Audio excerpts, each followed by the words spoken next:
Ever checked into a hotel and didn't realize something was broken until it was way too late?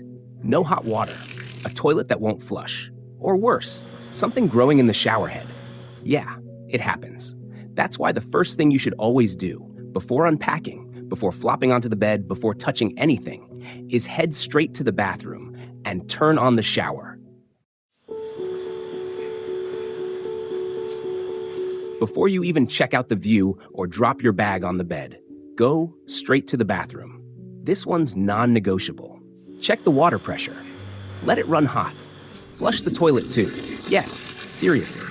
You want to make sure everything's working before you actually need it. Because nothing ruins your night like discovering there's no hot water right after you've stripped down for a shower. And there's another reason this matters, one that's got nothing to do with comfort. If the room's been sitting empty for a while, bacteria like Legionella can grow in the pipes. It's rare, but when it hits, it's serious. As in hospital stay serious. So crank the water up to the hottest setting and let it run for about 10 minutes. Shut the door, let the steam do its thing.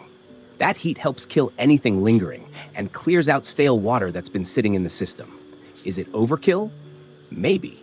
But when it comes to your health, it's 5 minutes well spent.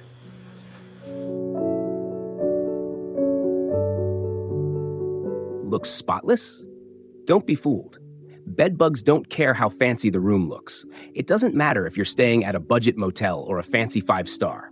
Bedbugs don't care about star ratings. And yes, they've been found in luxury hotels across Europe and the US. So before you unpack or settle in, check the bed. Pull back the sheets. Look closely along the seams of the mattress, especially near the headboard and in the corners. You're not just looking for bugs, you're looking for tiny black specks like pepper flakes or coffee grounds. That's usually the first sign. And here's a smart move. Grab the hotel iron and press it along the seams while it's hot. If there's no iron, use the hairdryer on high heat for a few seconds in each spot. Bedbugs hate heat. If they're hiding, this'll flush them out fast. But before you even do that, don't put your suitcase on the bed, or the floor, or the carpet. As soon as you walk in, place your luggage in the bathtub. It sounds weird, but it's the safest place. Bedbugs and fleas can't climb smooth surfaces, and if they're hiding out near the bed, they won't get a chance to jump into your bag. If there's no tub, use the bathroom floor. Anywhere away from the bed and carpet is better than risking it. Once you've checked everything and you're sure the bed is clear, then, and only then, bring your suitcase out. Because if even one bug makes it into your luggage, it won't just ruin your trip. It'll follow you home.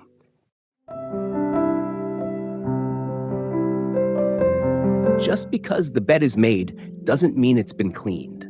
So after you've ruled out any bed bugs, take a closer look at the sheets and pillowcases.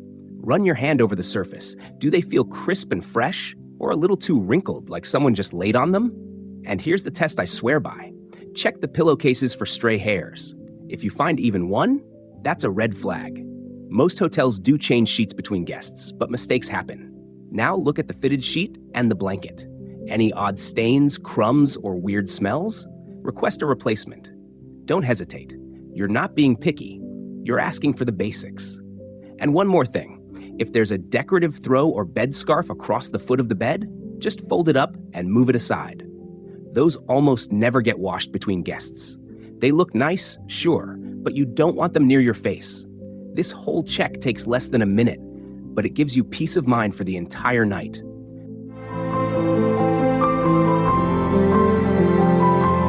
Unless you like surprise wake-up calls, check this next. Here's something people forget until it's too late. Some hotel rooms still have old-school alarm clocks, and the last guest might have had a 6 a.m. flight, or worse, a 4:30 a.m. one. If that alarm's still set and you don't check it, congratulations, you just signed up for an accidental wake-up call, complete with panic and pillow confusion. So give it a look. If there's a display, make sure the alarm is off. If it's blinking or looks suspiciously active, just unplug it. You won't need it anyway. Your phone does the job better and doesn't come with a surprise buzzer. And if you're someone who actually uses hotel alarm clocks, rare but hey, double check that AM/PM is set correctly. Nothing like setting it for 7 and realizing it went off 12 hours too late. If you've ever stayed in Europe during a summer heat wave, you already know. air-conditioned room doesn't always mean what you think it means. Sometimes it's a ceiling fan. Sometimes it's a control panel that doesn't control anything. Sometimes it's a unit that hums politely, but blows air just slightly cooler than your breath. So here's the move. The moment you walk in, set the temperature to the coldest setting and give it a few minutes. Don't wait until bedtime, when the room feels stuffy and you realize the AC's basically a glorified white noise machine. You'll know fast whether it's working or not. If the room starts cooling down, great. If not, now's the time to call the front desk or request a different room while options still exist. And even if the temperature feels okay now, remember this: we tend to sleep better in cooler air, so test it early and adjust as needed. It's way easier than waking up at 2 a.m., sweating through the sheets, and wondering why you didn't check.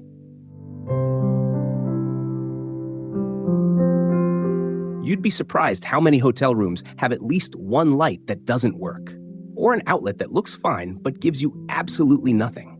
So before you settle in, flip on every light. Try the lamps, the reading lights, the bathroom mirror switch. Same with the outlets, especially the ones near the bed. It's frustrating to realize at midnight that the only working plug is behind the mini fridge. Now, if nothing seems to turn on at first, check for a master switch by the door. Many hotels, especially in Europe and Asia, require you to insert your room key to activate the power. No key, no lights, no AC, no charging. But here's the trick. It doesn't have to be your room key.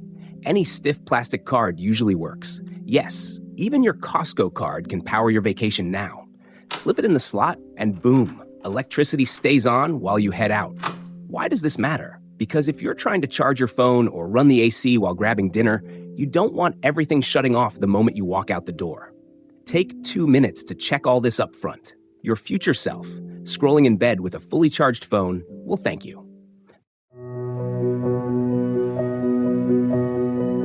The bed looks clean. The bathroom sparkles. But you know what barely ever gets sanitized? The remote. And guess what everyone touches? Usually while snacking, half asleep, or worse? Yeah, that remote's seen things. In fact, it's one of the dirtiest items in the entire room. Don't believe it? Just Google hotel remote bacteria, and you'll see why. So before you start flipping channels, wipe it down thoroughly. Same goes for light switches, door handles, drawer pulls, the mini fridge handle, and the thermostat dial. Basically, anything you'd touch without thinking. And if there's a microwave or a kettle, give those a once-over too. Some guests use them to reheat pizza or boil noodles. Very few clean them after.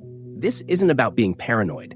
It's about avoiding that mystery cold or stomach bug that hits 2 days into your trip. 2 minutes of wiping now? Totally worth it. Because when it comes to safety, don't assume. Test. Once you've checked the bed and the bathroom, don't forget the most important thing, the locks. Close the door and test every lock. Deadbolt, chain lock, latch, whatever's there. Make sure they actually catch and hold. You'd be surprised how many look fine but don't really lock. If your room has a sliding door, a balcony, or a second entryway, check those too. Push, rattle. Make sure nothing wiggles open with a little force. Especially on ground floors or older buildings, these things don't always close as tightly as they should. Now, if you're traveling solo, here's an extra tip. Consider bringing a portable travel lock. It's a small, lightweight gadget that adds another layer of security from the inside. Just one more thing between you and the hallway. But a quick heads up, if you're alone, think twice before using the deadbolt that can't be opened from outside. In case of an emergency, say you faint or need help, rescue staff might have a harder time getting in. It's a balance between safety and accessibility. So if someone's traveling with you, deadbolt it all the way. If you're solo, use the extra lock, but be mindful. Bottom line, once you're inside, the room should feel like yours and safe. Don't assume. Check. Got your passport or wallet in there? Then you'd better know how to get it back out. Don't assume the safe just works. Test it. If your room has a safe, and most do these days, don't wait until you're rushing out the door to figure out how it works. Open it. Set a code. Clear it. Then open it again to be sure it actually unlocks. Some safes are bolted to the wall or closet, but others are just sitting loose in a drawer. And if it jams or resets once your passport is already inside, that's a stressful way to start the day. Here's something else most travelers don't realize. A lot of hotel safes come with a factory set override code, like 000000 or 123456. Yes, really. In some cases, you can find it in the manual online, and so can anyone else. So if you're putting valuables inside, make sure you can program a custom code that disables that default. And if the safe feels broken, loose, or unreliable, just don't use it. Ask the front desk if they offer a secure box at reception instead. The point isn't to be paranoid. It's to make sure you're not locked out of your own stuff right before checkout.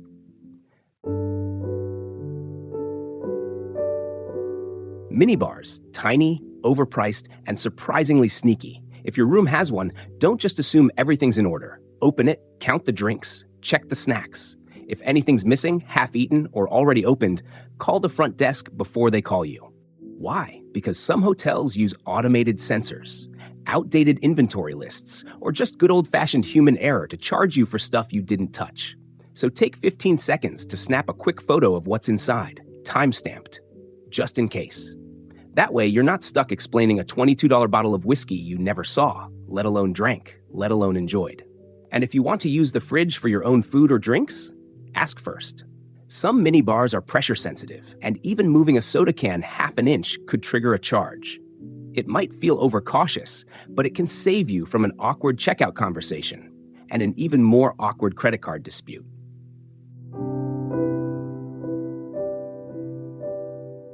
Before you jump into the shower or start unpacking your skincare lineup, do a quick scan of what's actually in the bathroom. Are there enough towels? Bath mat? Hand towels? Some hotels only stock one of each by default, especially in solo bookings. And if you're sharing the room or just not into reusing damp towels, better to request extras now than drip dry later. Same goes for toiletries. Is there shampoo, conditioner, body wash? And yes, some places will give you a bar of soap the size of a Tic Tac and call it a day. If anything's missing, call housekeeping or the front desk early. It's a quick fix if you ask before the shower's running, because no one wants to play shampoo roulette mid-shower. Bonus tip: if you need more, ask for it all at once. Saves you and the staff an extra trip. You've seen it 100 times. The little floor plan stuck behind the door, showing where your room is and where to go in an emergency. Most people glance at it, maybe, then forget it 5 seconds later. Don't do that. Instead, take a moment to step outside and actually walk to the nearest emergency exit. Count the doors along the way. Notice if anything blocks the path. In a real emergency, smoke, fire, power outage, you won't want to be figuring that out on the spot. I once stayed in a hotel where the staircase door was completely jammed. On paper, looked fine. In reality, useless. If I hadn't checked, I never would have known. It takes maybe 1 minute to walk it. But in the dark, with the alarm going off and visibility low, that 1 minute could make all the difference. If you're planning to iron something before heading out, don't go straight from suitcase to steam. Plug it in, let it heat up, and test it on the ironing board first. I've seen irons with melted gunk, rust stains, even sticky residue from someone's hair straightener. One time, a traveler ruined their white button-down because the last guest left melted candy on the sole plate. True story. So before you trust it with your favorite outfit, run it hot for a minute and press it on a towel or the ironing board cover. If it leaves marks, smells weird, or sticks, you just dodged a disaster. If it looks gross, call housekeeping and ask for a replacement. It's a small ask, but your clothes will thank you. Now maybe you're thinking, okay, this all feels like a bit much. It's just a hotel room. Do I really need to check the remote and walk to the emergency exit? Totally fair. You're not the only one. And honestly, most of the time, nothing goes wrong. No bed bugs, no mystery charges, no 4 a.m. alarms. You survive just fine. But here's the thing. Most of these checks take less than 5 minutes. And if doing them means you avoid even one sleepless night, ruined outfit, or wait, where's my passport moment, it's worth it. Still, there's a flip side too. Travel's supposed to be fun. If you spend the whole trip trying to outsmart every possible disaster, you're not living it, you're managing it. And that's not the point. Even a walk in the park has risk. But we go anyway, because that's life. So if you're the kind of person who shrugs and says, I'll deal with it if it happens, that's valid too. Maybe this checklist was just entertainment, and that's cool. But If you're a details person, or you've got a little bit of that travel prep OCD running in your blood, then this video was made for you.